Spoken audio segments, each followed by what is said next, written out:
Super టేస్టీగా super స్పైసీగా ఉండేటువంటి మటన్ బిర్యానీ రెసిపీని షేర్ చేస్తున్నానండి. ఎంత బాగుంటుందో చెప్పలేను. ఇంకా రెసిపీలోకి వెళ్ళిపోతే కనుక మార్కెట్ నుంచి తెచ్చుకున్నటువంటి మటన్ ని శుభ్రంగా 4-5 సార్లు వాష్ చేసుకున్న తర్వాత ఒక టీ స్పూన్ పసుపు, ఒక టీ స్పూన్ సాల్ట్ వేసుకున్నాము. అదేవిధంగా ఒక టేబుల్ స్పూన్ కారం వేసుకున్నాము, ఒక టేబుల్ స్పూన్ ఆయిల్ వేసుకున్నాము, ఒక టేబుల్ స్పూన్ అల్లం వెల్లుల్లి పేస్ట్, అదే విధంగా ఒక టేబుల్ స్పూన్ గరం మసాలా వేసుకున్నామండి. ఒక టేబుల్ స్పూన్ మనం కర్డ్ వేసుకున్నాము. స్ప్లిట్ చేసుకున్నటువంటి పచ్చిమిర్చి ఒక 6-7 వేసుకున్నామండి. కొంచెం కొత్తిమీర, కొంచెం పుదీనా కూడా ఇక్కడ వేసేసుకుంటాము. తర్వాత ఒక హాఫ్ లెమన్ ని మనము స్క్వీజ్ చేసుకుంటామండి. ఇప్పుడు వీటన్నిటిని మంచిగా మిక్స్ చేసేసుకుంటామండి. మిక్స్ చేసుకున్న తర్వాత 1 అవర్ అట్టి పెట్టేస్తాం అనమాట మ్యారినేషన్ లోనే. ఆఫ్టర్ 1 అవర్ కుక్కర్ లో వేసేసుకుని 7-8 విజిల్స్ వేపించేసుకుంటామండి. మటన్ కూడా ఉడికిపోయి రెడీగా ఉంది. రైస్ సోక్ చేసుకుని పెట్టుకున్నాను, బాస్మతి రైస్. ఇప్పుడు ఎసరు పెట్టేసుకున్నానండి. ఎసరులో సరిపడా సాల్ట్ వేసేసుకున్నాను. కొంచెం ఎక్కువే పడుతుంది సాల్ట్. హోల్ గరం మసాలా దినుసులు, పుదీనా, కొత్తిమీర, అల్లం వెల్లుల్లి పేస్ట్ అవన్నీ వేసుకుని రోలింగ్ బాయిలింగ్ వస్తుండగా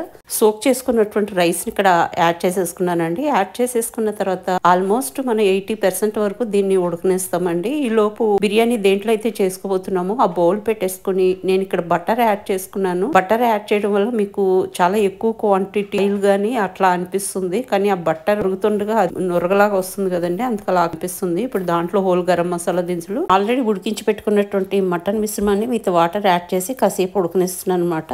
ఈ లోపు ఇక్కడ మనకి రైస్ కూడా పర్ఫెక్ట్ గా ఉడికిపోయిందండి. చూసారా, అట్లా అంటే బ్రేక్ అయిపోతుంది అనమాట. ఇప్పుడు ఇంకా ఈ మూమెంట్ లో ఆ బిర్యానీ బౌల్ లో మనం ఆల్రెడీ హోల్ గరం మసాలా దినుసులు, ఉడికించిన మటన్ మిశ్రమాన్ని వేసి ఉడికిస్తున్నాం కదండి, దాని మీద ఇట్లా పరుచుకున్నట్టుగా వేసేసుకుంటాం అనమాట రైస్ మొత్తాన్ని. మీకు కావాలంటే లేయర్ లాగా కూడా ఫామ్ చేసుకోవచ్చండి, కానీ దీనికి అది అవసరం లేదనమాట. మనం అవుతుండగా మొత్తం అంతా ఒకసారి మిక్స్ చేసేసుకుంటాం కాబట్టి ఆటోమేటిక్ గా అది అప్ సైడ్ డౌన్ అయిపోతుంది. ఇప్పుడు ఈ రైస్ అంతటిని చక్కగా నేను ఇక్కడ యాడ్ చేసేసుకున్నాను. ఓవర్ కుక్ అవనకూడదండి, ఎందుకంటే మనం దమ్కి పెడతాం కదా, ఆ దమ్ పెట్టినప్పుడు మిగిలిన 20% ఆ మటన్ వాటర్ తో పాటు ఉడికిపోతుంది అనమాట. రైస్ అంతా మనము దాంట్లోకి ట్రాన్స్ఫర్ చేసేసుకున్న తర్వాత పైనుంచి కొంచెం కొత్తిమీర, పుదీనా, ఆనియన్స్ మనం ఫ్రై చేసుకుని పెట్టుకుంటాం పక్కన, అది ఇక్కడ యాడ్ చేసేస్తున్నాను. ఆనియన్స్ తో పాటు కొన్ని జీడిపప్పులు కూడా నేను ఫ్రై చేయడం జరిగింది. అది వేసేసుకున్న తర్వాత ఇంకా పైనుంచి లెమన్ లో హాఫ్ లెమన్ మ్యారినేషన్ లో యూజ్ చేసాం కదండి, రిమైనింగ్ హాఫ్ ఇక్కడ యూజ్ చేసేస్తాం అనమాట. గింజలు పడకుండా మిగిలిన